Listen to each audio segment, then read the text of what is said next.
오늘부터 예표론, 구약 성경에 나타난 예수 그리스도, 이런 주제로 성경 공부를 진행하려고 합니다. 예표론에 대해서 살펴볼 텐데, 예표, 미리 보여주는 표라는 이야기입니다.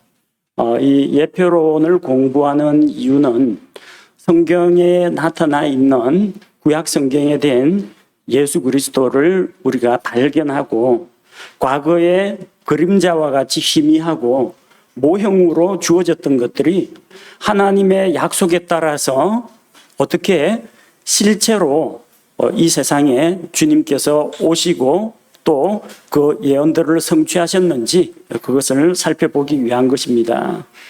구약 성경은 단순히 구약 시대의 이스라엘 백성의 역사를 다룬 이야기만은 아닙니다. 그것과 함께 구약 성경에는 예수 그리스도 그분과 또 그분의 구속 사역에 대한 수많은 예표들, 사람이라든지 사건이라든지 제도라든지 이런 것들이 이미 성경에 기록이 되어 있습니다.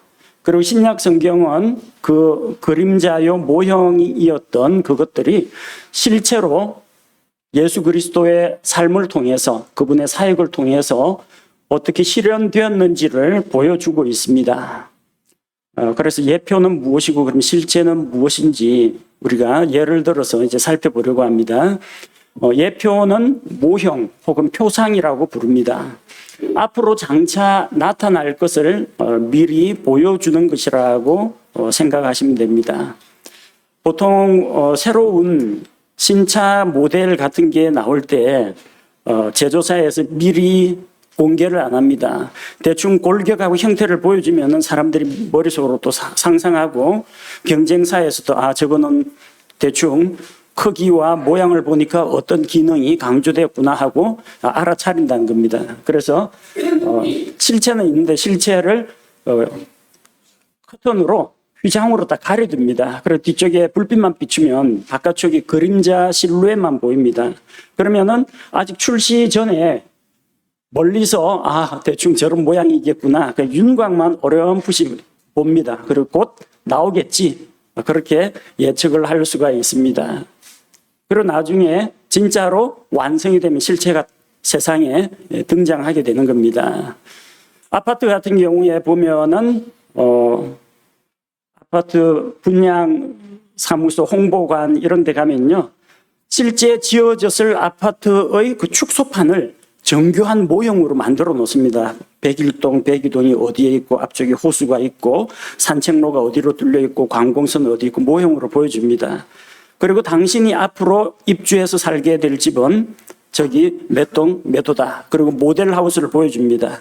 집안이 이게 몇 평인데 화장실은 어디 붙어 있고, 출입구는 어디에 있고, 어떠한 것들이 기본 옵션으로 딸려 있고, 더 꾸미자면 어떻게 이 집을 꾸밀 수 있는지 모델 하우스를 통해서 보여줍니다. 그러면은 실제 그 집에 들어가서 살기 전에 전체 마을 가운데에서 자기가 살 곳이 어느 곳에 어느 방향을 바라보고 있는지 모형을 통해서 보고, 모델하우스 견본품을 통해서 자기가 살 미래의 집을 미리 볼 수가 있는 거예요. 나중에 이제 계약을 하고 가보면은 실제로 조감도로만 보던 것들, 그리고 모델하우스에서만 보던 것들을 자기가 직접 누릴 수가 있게 되는 겁니다. 그래서 성경 말씀에 로마서 5장 14절 말씀에 아담은 오셔야 할 분의 모형이니라, 이렇게 기록되어 있습니다. 즉 아담은 모형이에요. 그럼 실체는 뭐냐? 오셔야 할 분, 예수 그리스도라는 겁니다. 나중에 아담에 대해서 살펴보면서 아담이 왜 그리스도의 모형인지 별도로 좀 더 자세히 살펴보도록 하겠습니다. 실체라는 것은 원형, 예표에 의해서 모형으로 보여지던 것들이 실제로 나타난 것을 이야기합니다. 히브리서 10장 1절 말씀을 보면 율법은 다가올 좋은 일들의 그림자는 가지고 있으나 그 일들의 형상 그 자체는 아니라고 했습니다. 자, 여기 보니까 그림자라는 말이 나오고 형상 그 자체가 나옵니다. 형상 그 자체는 실체를 이야기한 거죠. 율법은 그림자라고 했습니다. 율법은 미래의 어떤 실체가 빛에 의해서 이 비추어진 그림자처럼 희미하고 부분적인 것들입니다. 그 실체는 구약 시대에는 아직 나타나지 않았다는 겁니다. 그러면 율법이 그림자라면 진짜 실체는 무엇이냐? 다가올 좋은 일들이라고 했습니다. 다가올 좋은 일들, 예수 그리스도께서 주시는 구원, 영원한 안식, 율법에 묘사되어 있는 건데 그거는 다 그림자에 불과하고 진짜는 예수 그리스도를 통해서 성취된다는 겁니다. 예를 들어 볼게요. 구약에 안식일이라는 제도가 있습니다. 하나님께서 세상을 6일 동안 창조하시고 7째 날에 안식하며 쉬셨다. 그래서 안식일을 구별하시고 거룩하게 하시고 또 율법으로 지키게 하신 겁니다. 왜 안식일을 주셨느냐? 일주일 내내 열심히 일하려고 하면 사람 몸이 힘들고 피곤하죠. 하루는 쉬면서 하나님을 기억하고 하나님께 예배하고 하나님께 영광 돌리는 날로 삼으라고 주신 겁니다. 그래서 일단 몸은 쉽니다. 그래서 아무리 힘든 일, 바다에서 물고기를 잡고 뭐 들에서 밭에서 일을 하고 이런 사람도 안식일이 돌아오면은 이제 좀 쉬는 거죠. 이 쉼 가운데에서 무엇을 바라보게 하느냐? 그들에게 영원한 안식이 있다는 것을 하나님께서 예표로 보여주신 겁니다. 안식일인데 몸은 쉬거든요. 근데 마음은 쉬지를 못합니다. 죄에 짓눌리는 인생은 노동으로부터는 일시적인 휴식을 얻을 수 있지만 마음의 평안이 없어요. 그 안식은 어디에서 볼 수 있습니까? 수고하고 무거운 짐진 자들아 다 내게로 오라. 내가 너희를 쉬게 하리라.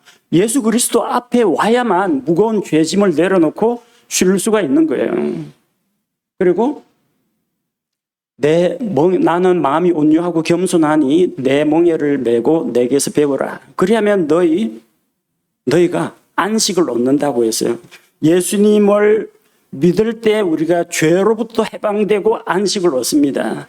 그리고 주님을 배우고 주님의 말씀에 순종할 때 주님께서 주시는 안식을 누리게 됩니다. 그리고 이것은 장차 다가올 천년왕국에서 누리게 될 안식, 그리고 영원한 왕국에서 누리게 될 그 안식, 그것의 그림자라는 겁니다. 구약시대의 그 안식일은 이렇게 신약과 다가올 미래와 전부 연결되어 있는 겁니다. 이것을 그냥 수박겉 핥기식으로 율법의 형식만 따르던 사람들은 이해를 못했어요. 왜 어린 양을 잡아야 되고 어떤 때는 염소를 잡아야 되고 안식일이 돌아오고 월삭이 다가오고 7가지 절기가 있고, 그런데 이런 율법과 제도와 의식 가운데 오실 예수 그리스도 구원자 주님, 그리고 믿는 자들이 누리게 될 영원한 복들이 그림자 형태로 이미 구약 성경에 들어있었다는 거예요. 우리는 신약 시대에 이루어진 일들, 그리고 또 앞으로 우리에게 다가올 일들을 바라봅니다. 그러면서 성경에 대한 이해가 깊으면 깊을수록 이 구약을 우리가 구약 성경과 신약에서 성취된 일들을 서로 연결시켜서 볼 수가 있게 됩니다. 자, 이러한 그 예표, 그 모형이 그것의 실체와 어떻게 서로 연결되어 있고 서로 상응하는지 우리가 구체적으로 비교하고 연구하는 그런 학문을 예표론 혹은 표상학 그렇게 부릅니다. 그런데 여기서 뭐 예표론, 표상학, 타이폴로지, 타입, 엔티타입 이렇게 하면은 알아듣기 힘든 부분들이 많아요. 이 성경 공부는 또 복잡한 것을 간편하게, 어려운 것을 쉽게 우리가 배우는 시간이기 때문에 신학원 강의 스타일로는 하지 않고 그냥 성경 강의하듯이 여러분에게 설명을 하려고 합니다. 자, 예표와 실체의 관계를 보여주는 성경 구절들이 있습니다. 이 구절들의 그 특징을 보면 영어에서 as so로 되어 있습니다. 뭐뭐과 같이 후반부도 그러하니라 이렇게 되어 있습니다. 이게 흠정역에는 앞쪽에 뭐뭐과 같이는 번역이 잘 되어 있는데 뒤쪽에 그러하니라는 번역을 소우라는 부분을 빠뜨리고 번역을 안 한 부분들이 들어 있습니다. 그러나 문맥을 들어보면은 여러분 무슨 이야기인지 이해를 할 수 있을 겁니다.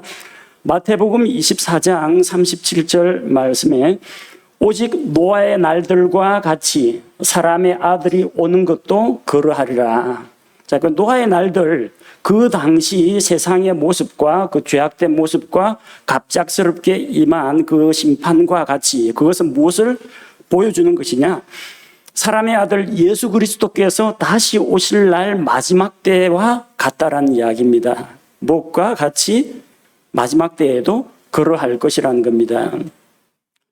요한복음 3장 14절 모세가 광야에서 뱀을 든 것 같이 사람의 아들도 반드시 들려야 하리니 이처럼 사람의 아들도 반드시 들려야 하리니 이렇게 번역해야 더 정확합니다.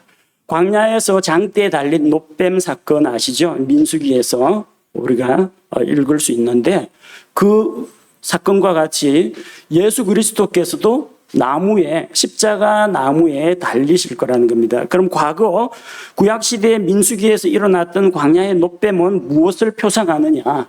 십자가에 달려서 죄인들을 대신하여 고난받고 형벌받으실 예수 그리스도를 예표하는 것입니다. 고린도전서 15장 22절 부활에 대한 이야기죠. 아담 안에서 모든 사람이 죽는 것 같이 이제 아담은 죄와 사망을 가져왔습니다. 이처럼 그리스도 안에서 모든 사람이 살게 되리라. 자, 아담과 그리스도를 대조해서 보여줍니다.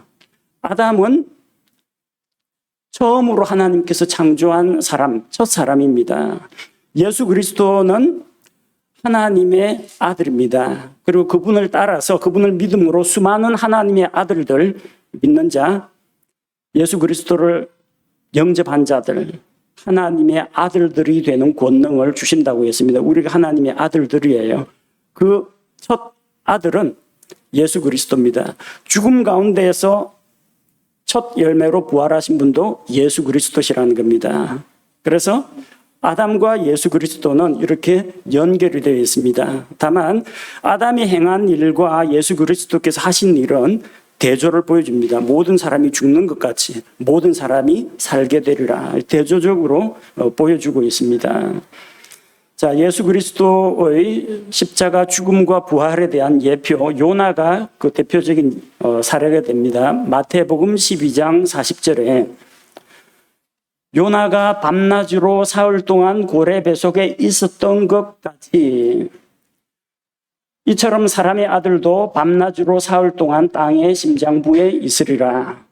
요나가 물고기 뱃속에 사흘 동안 있었습니다. 물고기 뱃속에서 살아남은 게 아닙니다. 그 안에 뱃속에 내장 속에 들어가면은 소화돼가지고 죽어버립니다.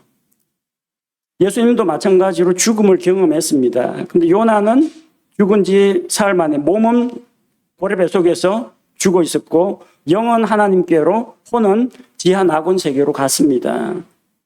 예수님도 아버지여 내 영을 아버지 손에 부탁하나이다. 영은 하나님께로 그리고 예수님의 몸은 무덤에 예수님의 혼은 지하 세계로 오늘 내가 나와 함께 낙원에 가 있으리라. 그 말씀처럼 영과 혼과 몸이 분리가 되었죠.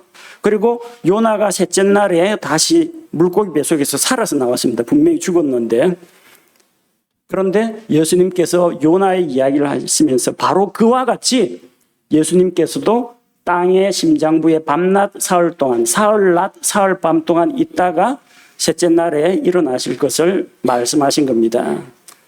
요나가 물고기 뱃속에서 사흘간 죽었다가 셋째 날에 살아서 나와서 니느웨에서 복음을 전파했습니다. 예수님께서도 십자가에 달려 죽으시고 무덤에 장사되었다가 사흘 만에 다시 살아서 부활하셨습니다. 그 요나는 예수 그리스도의 모형 예표라는 겁니다. 자, 이런 관계를 알고 있으면은 구약 성경이 지루하거나 따분하지가 않고 재미있습니다. 정말 신기하게도 이게 말씀들이 꼭꼭 맞아 떨어지는구나. 참으로 오묘하다. 하나님께서 이런 것들을 모든 것을 아신 하나님께서 이것을 통해서 장차 있을 예수 그리스도의 십자가, 고난, 죽음, 부활에 대한 것들을 구약 성경의 그림자처럼 비추어 주셨다는 것을 우리가 깨달을 수가 있습니다. 자, 예표에는 종류가 상당히 많습니다. 사람이 예표인 경우도 있어요. 앞서 예로 들었던 아담도 그렇고요. 아벨, 멜기세덱, 히브리서에서 예수 그리스도의 모형으로 나옵니다. 아브라함이나 이삭, 요셉과 같은 이 족장들, 믿음의 사람들, 그리고 이스라엘 백성을 인도한 지도자 모세, 여호수아, 다윗, 그리고 예로 들었던 요나와 같은 이런 사람들이 예수 그리스도의 예표요, 모형이 되는 사람들입니다. 또 어떤 특정한 사건이 예표로서 기능하는 경우가 있습니다. 아담과 이브의 결혼은 무엇을 나타냅니까? 십자가에서 죽으시고 잠드신 예수 그리스도와 그분의 옆구리에서 나온 물과 피로 세워진 신약 교회의 이야기, 그리스도와 그리스도의 신부의 관계 이야기입니다. 아담과 이브, 남편과 아내의 그 관계가. 자, 그리고 노아의 홍수라든지 소돔 고모라의 멸망, 광야의 노뱀 사건, 이런 것들이 구체적으로 과거에 역사적으로 일어났던 사건임과 동시에 미래에 있게 될 일들을 보여주는 그림자의 역할을 하고 있다는 겁니다. 예표적인 의식들도 있습니다. 하나님께 드리는 희생 제물들, 그리고 부정한 자를 정결하게 하는 예식들, 그리고 안식일, 구약 성경에 기록되어 있는 일곱 절기, 그 구약의 성경에 기록되어 있는 일곱 절기가 인류 역사의 흐름을 보여주고 예수 그리스도의 그 사역 그 전체를 보여주는 것입니다. 50년마다 찾아오는 희년 제도도, 그리고 상속 재산을 찾아주는 친족 구속자 이야기도 오실 예수 그리스도에 대한 표상입니다. 성경에 기록되어 있는 여러 가지 이제 건축물들, 이것도 예수님을 나타냅니다. 노아의 방주, 방주 안에 들어간 자들은 심판을 면하고, 심판은 어디에 쏟아졌어요? 하나님의 그 비와 비바람과 파도는 방주에 쏟아졌어요. 방주 안에 있는 자는 안전하게 구출을 받았죠. 예수 그리스도 안에 있으면은 누구나 구원을 받습니다. 하나님의 무서운 죄에 대한 심판과 형벌은 예수님이 대신 받으셨고, 그분 안에 있으면은 우리는 안전합니다. 광야의 성막, 그리고 솔로몬의 성전도 하나님의 영광과 예수 그리스도의 사역을 보여주고 있습니다. 그리고 하나님 앞에서 사용되던 성전의 기구들, 번제제단, 놋대야, 그리고 순금으로 만든 등잔대, 빵을 진열하는 상, 분향제단, 그리고 언약궤, 나팔, 이것도 다 예수 그리스도와 연관된 것들입니다. 색깔도 예표로 꼽기도 합니다. 성경에 나오는 색깔들, 성막을 만들 때 사용한 여러 가지 색상들, 제사장의 의복을 만들 때 하나님의 왕좌를 둘러싼 그 하나님의 영광의 광채들을 묘사할 때, 그리고 대제사장의 흉패에 달려있는 이스라엘의 12보석 이야기, 여기에서 각각 색깔들이 나오거든요. 청색, 홍색, 백색, 자주색, 이런 것들 색깔도 그리스도의 사역과 연관이 되어 있습니다. 그리고 숫자에도 하나님께서 여러 가지 상징으로서 이 숫자를 보여주셨습니다. 우리가 잘 알고 있는 게 어떤 겁니까? 7은 완전한 숫자다. 3은 삼위일체다. 이런 거. 4는 하늘의 네 바람과 같이 동서남북 사방 땅을 이야기하는 것이다. 6은 인간의 숫자다. 5는 죽음의 숫자다. 이런 거나 성경에 특별히 나온 숫자들이 있죠. 10이나 13이나 혹은 40이나 이런 특별한 숫자들은 그 나름대로 다 의미를 가지고 있습니다. 여기서 숫자에 대한 거 일일이 다 설명하기는 곤란하지만 이런 것들도 예표로서 하나님께서 보여주신 것들 중에 하나라는 겁니다. 그래서 이런 예표를 잘 알고 있으면은 성경을 이해하는데, 성경 말씀을 읽고 깨닫는데 여러 가지로 도움이 됩니다. 마태복음 13장 52절에 보면은 하늘의 왕국에 관하여 가르침을 받은 서기관에 대해서 주님께서 말씀하셨습니다. 마태복음 13장은 하늘의 왕국의 비유에 대해서 말씀을 하셨고 그 마지막 부분에서 말씀하십니다.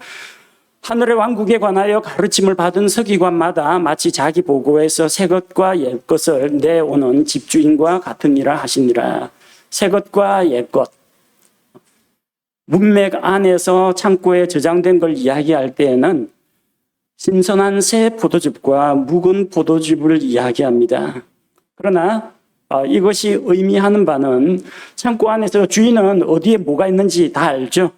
저게 몇 년 묵은 것인지 이게 갓 짜낸 포도즙인지 다 압니다. 새 것과 옛 것을 꺼내올 줄 알아야 됩니다.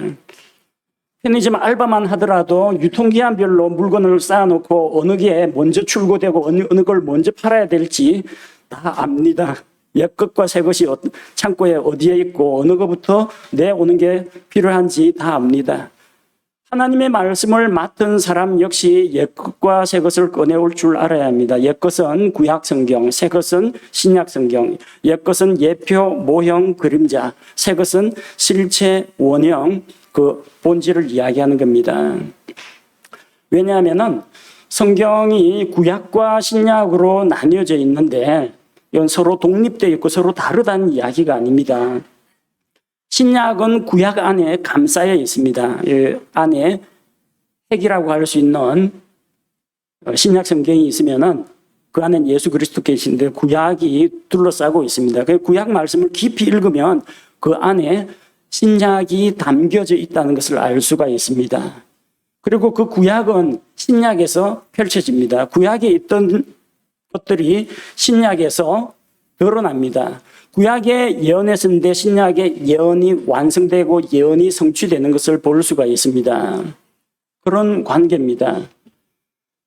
그래서 우리는 구약 성경을 잘 알아야만 신약 성경을 또 잘 이해할 수가 있습니다.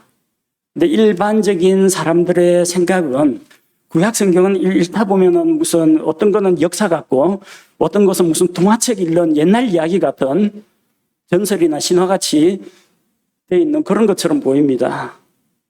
그런데 구약 성경 안에도 하나님께서 보여주신 그런 진리들이 그 안에 감춰져 있습니다.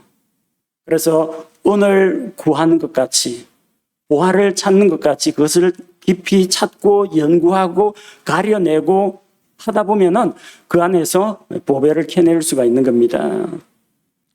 신약 성경은 사람들이 보기에는 무슨 이게 복음서 제외하고는 나머지 뭐 딱딱한 교리 이야기 같지만 그 안에는 신약의 상당히 많은 부분들이 구약에 있는 구절들을 끌어다가 이야기를 하고 있습니다. 구약 성경을 인용합니다. 왜냐하면 구약에 기록되어 있던 그 말씀들이 신약의 예언의 성취로 드러났기 때문이고 또 구약과 또 신약 성경이 같이 증언하고 있는 내용들이 장차 예수님 다시 오실 때 실현될 것이기 때문입니다.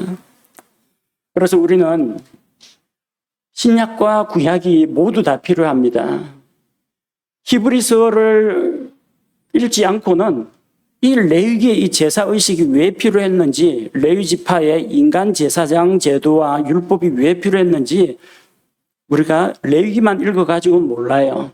그 레위기와 함께 신약 시대와 그 히브리서를 읽어야 구약 시대 이런 것들 때문에 하나님께서 율법보다 더 완전한 것이 오게 하셨고 인간 제사장이 아닌 하늘로부터 온 제사장이 필요하게 되었고 이 관계를 깨닫게 되면서 땅에 있는 성소나 제사장 제도 이런 것들은 모형에 불과하고 더 완전하고 좋은 것들이 하나님의 약속에 따라 왔구나라는 것을 우리가 발견할 수가 있습니다. 요한계시록이 없이는 다니엘서를 다 이해할 수가 없습니다. 성경 다 떼놓고 다니엘서만 막 파고들면은 이게 옛날에 있었던 역사 이야기인지 아니면 앞으로 마지막 때에 일어날 일들인지 알 수가 없어요. 그런데 그 다니엘서에 기록되어 있는 그런 예언들이 요한계시록을 보면은 같이 보면은 그 말씀이 하나님께서 점진적으로 우리에게 계시를 주시고 마침내 그 예언들이 성취되었고 성취되고 있고 앞으로 성취될 것이라는 것을 우리가 바라볼 수가 있는 겁니다. 예수 그리스도의 십자가 사건이 기록되어 있는 복음서 없이는 구약시대의 유월절 어린 양의 피를 그 외에 문에다가 뿌려야 되는지, 이사야 53장에서 고난당하는 이 종은 도대체 누구인지, 실제로 오신 예수 그리스도가 없으면 이거는 이해할 수가 없는 부분이 되는 겁니다. 그래서 예표와 실체가 어떤 관계가 있는지, 구약과 신약이 어떻게 연결되어 있는지, 이런 것들을 우리가 이 성경 공부를 통해서 함께 배워나가려고 합니다. 우리 교회에서 온 교인들이 다 같이 일정한 그 프로그램 계획에 맞춰 가지고 성경 읽기를 하는데, 힘들어도 그냥 억지로 꾹꾹 씹어 먹으면서 성경을 읽어 오신 분들도 있을 텐데, 이번에 예표론하면서 창세기부터 말라기까지 다 다룰 내용입니다. 물론 이것만 하다가는 몇 년 걸릴지 알 수가 없으니까 중간중간에 다른 주제도 섞어서 하긴 하겠지만, 어쨌든 구약 성경 전체를 한 구절 한 구절은 다 아니지만 구약 성경에서 예수 그리스도를 보여주고 있는, 예표하고 있는 그런 말씀들을 우리가 다 살펴보려고 합니다. 이를 통해서 우리 성경 지식을 늘리고자 하는 이야기가 아니라 성경 말씀을 더 깊이 이해하고 성경을 보다 더 잘 묵상하는 데 도움이 되었으면 합니다. 그래서 우리 하나님께서 구약 성경을 통해서 보여주신 예수 그리스도를 발견하고 그리스도를 알고 더 깊이 배워가는 그런 성경 공부가 되기를 바랍니다. 함께 기도하겠습니다. 하나님 아버지, 예표론을 통해서 구약 성경에 나타난 예수 그리스도를 우리가 살펴보고자 합니다. 말씀 가운데 사람을 통해서, 사건을 통해서, 제도나 의식을 통해서 하나님께서 그림자처럼 희미하게 보여주신 것들이 신약 시대에 마침내 실체로 드러나고 예언이 완성된 것을 우리가 보게 됩니다. 구약에 있는 여러 가지 수많은 현상들과 예언들이 있겠지만 무엇보다도 그 가운데에서 성경의 중심이 되시는 예수 그리스도를 발견하게 되기 원합니다. 우리 성도들 성경 말씀을 읽어 나갈 때마다 구약을 읽거나 신약을 읽거나 성경의 주제가 예수 그리스도에 대한 것이며 예수님께서 이 모든 성경 말씀이 예수님에 대하여 말씀하고 있는 것이라는 것을 발견할 수 있도록 도와주옵소서. 이 예표론 성경 공부를 통해서 우리에게 깨달음을 더하여 주시고 성경을 더 깊이 이해할 수 있도록, 우리 구원자 예수님을 더 깊이 알아갈 수 있도록 도와주옵소서. 예수님 이름으로 기도합니다. 아멘.